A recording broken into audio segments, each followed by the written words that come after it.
আসসালামু আলাইকুম। ইয়াসমিন কিচেন থেকে আজকে আপনাদের জন্য নিয়ে আসছি হোটেল স্টাইলের চিকেন স্যুপ। বাসায় থাকা অল্প কিছু উপকরণ দিয়ে খুব সহজে আমরা এই চিকেন স্যুপ তৈরি করে ফেলতে পারি। চলুন শুরু করি প্রস্তুত প্রণালী। আমি প্রথমে 2 পিস ব্রেড নিয়ে নিচ্ছি। ব্রেডগুলার সাইডগুলা কেটে নিচ্ছি। এখন ছোট করে টুকরো করে নিব। একটা ব্লেন্ডার জারে দিয়ে দিব।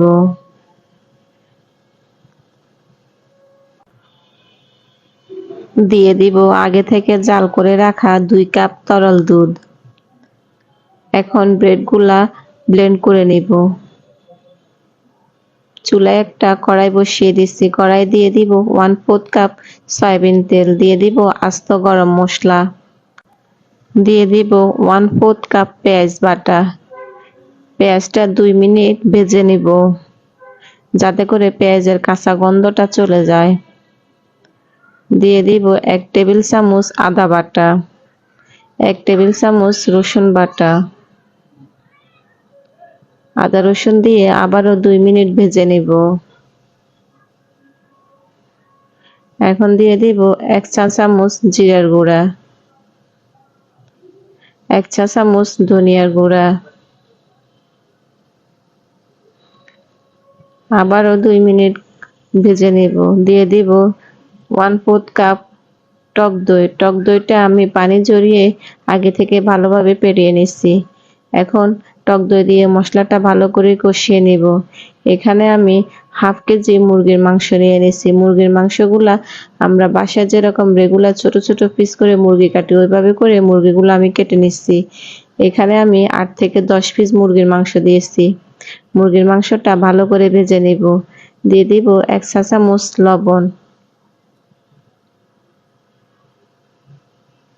ভালো করে কষিয়ে নিব। মুরগিটা কষানো হয়ে গেছে।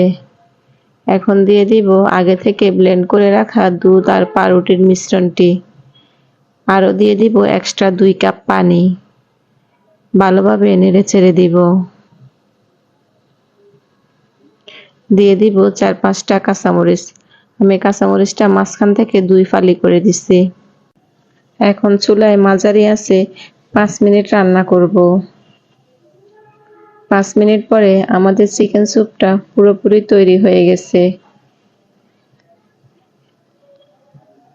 নামানোর আগে দিয়ে দিব 1 চা চামচ চিনি, দিয়ে দিব 1 চা চামচ কেওড়ার জল। নেড়ে চেড়ে মিশিয়ে নিব। রান্না হয়ে গেছে আমাদের মজাদার চিকেন স্যুপ। নামিয়ে পরিবেশন করব। এটা পরোটা কিংবা নান রুটির সাথে পরিবেশন করা যায়। খেতে অনেক মজা। বাসায় তৈরি করে দেখবেন আর কমেন্ট করে জানাবেন এই রেসিপিটি কেমন হয়েছে। ভালো লাগলে অবশ্যই লাইক, কমেন্ট, শেয়ার করবেন আর সাবস্ক্রাইব করতে ভুলবেন না।